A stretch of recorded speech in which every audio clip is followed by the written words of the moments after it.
Oh, are we on now? Oh, good. Hi, we're back. I'm Andy White. This is my co-presenter, Rob Lewis, and we're happy to be here with Chia Suan.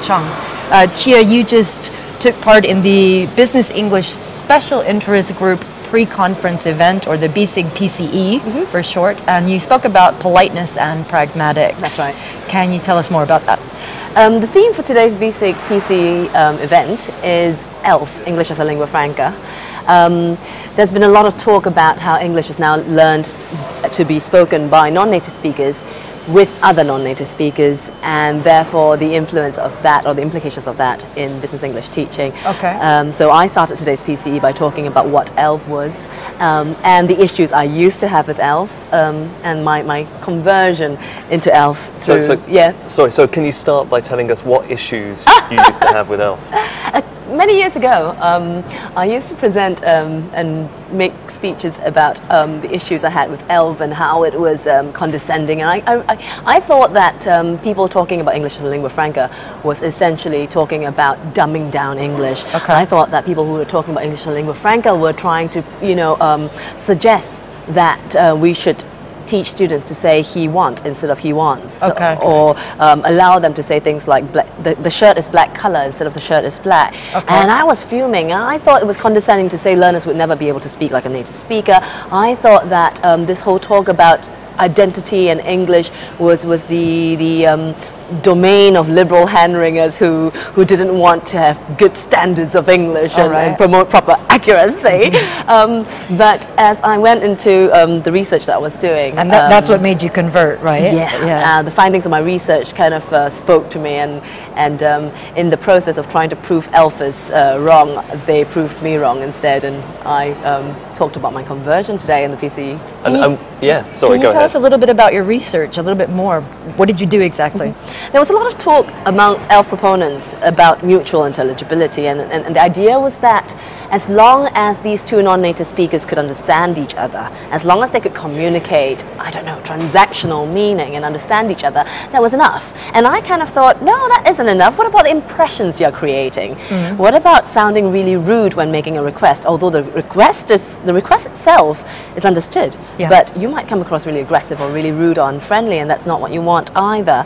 How about the ideas of portraying your personality accurately and manipulating the language enough to be able to create the right impressions? So I thought I hit an area that ELF researchers had overlooked. Politeness and pragmatics. So I went into looking at requests. I used International House London as my area of research, and I looked at the requests made at a reception in International House, and then focused on the perceptions of those requests by non-native speakers, and to see if there were any differences between the way native speakers perceived requests and non-native speakers perceived requests. Interestingly, the findings of my research proved me wrong. There was a significant difference. Native speakers are just much kinder to each other. Really? Yes. As liberal as this might sound, I called it the principle of charity. A lot of my subjects, my respondents, said in their focus group interviews that I'm a non-native speaker. When I'm speaking to other non-native speakers, if they're just using single words, no, I wouldn't think they're being rude. I would just think that they didn't have the language to express themselves. I've been there too. I am a non-native speaker. I've been in that position, so I would understand that, and I wouldn't immediately assume that they're being rude to me. Okay, so non-native speaker to native speaker, there was a difference. Non-native speakers, in fact, both non-native speakers and native speakers, I believe, are much harsher when judging a native speaker speaking their own language. But non-native speakers to other non-native speakers, there was this sort of benefit of doubt that they were giving each other, that white berth that you give someone when you think, I'm not sure if you mean to be rude, but perhaps it's not your native language, so I'll just, pretend that you were being polite. I'm not sure if native speakers, when judging non-native speakers, necessarily employ the same principles of charity, especially native speakers who might not be as culturally aware. Yeah. You can see that even in the UK, I think, can't you? In some interactions in a shop, maybe you can see someone who has very little, perhaps linguistic awareness, a native speaker who's maybe never even learnt another language can be quite impatient with That would be some interesting native as well. Yeah, a native speaker who does speak a second language, so has experience in different. that, might be different Yeah. than a native speaker who just has the L1. Yeah. And native speakers who've lived in other countries Right. and has Yeah. been the foreigner, or even language teachers. I think at IATEFL it was interesting that the audience in the PC today were all very forgiving when it came to all the case studies that I showed them. They were all like, oh, I don't think he was being impolite. I think he just didn't know how to express himself. And that's Okay. because we're teachers. We Yeah. know what students are like. I'm not sure if everyone is necessarily that understanding, and I think it's really important in the classroom to spend more time encouraging discussions of such intercultural issues, different strategies and different ways of recognizing and realizing politeness, and helping students to see that, you know, that's that culture and they do it differently from us. So that was a part of your talk as well, the practical implications for the classroom. Can you give us some examples? Absolutely. I think that a lot of course books at the moment they don't really look at discourse and pragmatics to start with. And when they do, it often is this sort of categorical, I was wondering if you could help me, is more polite than help me. Okay. And they often have this formality equals distance, distance equals politeness. And I it's, see. it's very categorical. It's assuming that in every situation, I was wondering if you could, is the polite way to say things. Try going to a post office and saying, I was wondering if you could possibly sell me a stamp, please. And people would look at you like you're nuts. I Yeah. think the same thing happens when you try to translate requests as well. I mean, I went to Spain and I tried to say, ¿Puedo haber un cerveza, por favor? And the guy behind the bar looked at me like, I was wondering if you could possibly give me a beer. yeah, my friend kind of went, just say a beer, please. yeah. Not even And- please, actually. Yeah. Oh, just a beer. Yeah. Oi, a beer. Okay.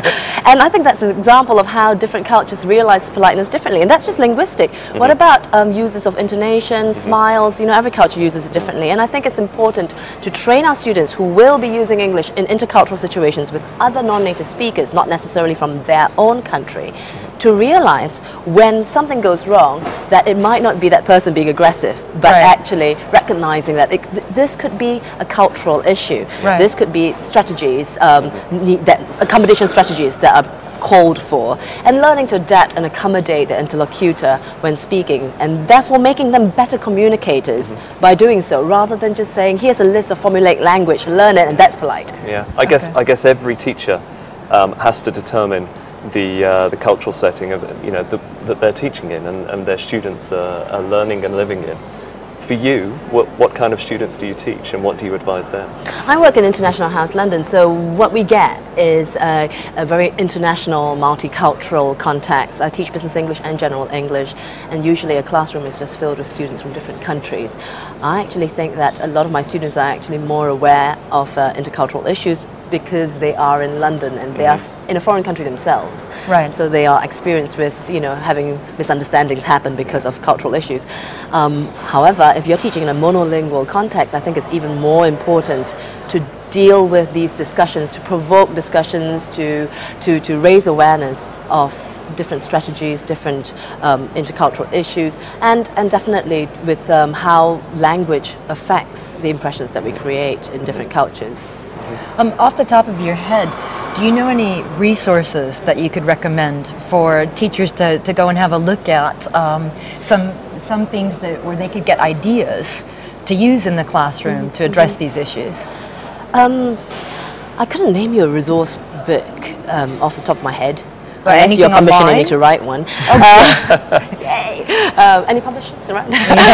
But Bob Dignan and Ian McMaster recently wrote a book about intercultural studies and looked at different... Communicating internationally in English? Exactly, Yeah. and if you look at ELF research as well, there are there's a lot of talk about the features of non-native speakers that they employ to make themselves sound clearer. For example, the use of performatives seems to be much more used by non-native speakers, such as saying things like, I propose that, I suggest that, Right. I advise you to, being really explicit about signposting what you're saying. That seems to be a lot more common amongst non-native speaker speech, in Okay. ELF speech. Or cutting down on the use of idioms, cutting down on saying things like between the devil and the deep blue sea, Right. which of course impedes Yeah, clarity certainly. and intelligibility, things like that. Great, thank you very much, Chia. It's really interesting. Hope Thanks, you enjoy Chia. the rest of the conference. Thank you very much. And we'll be back very shortly with Neil Ballantyne, I think. think, Yep. from the British Council, who'll be talking about mobile learning, I'm quite sure.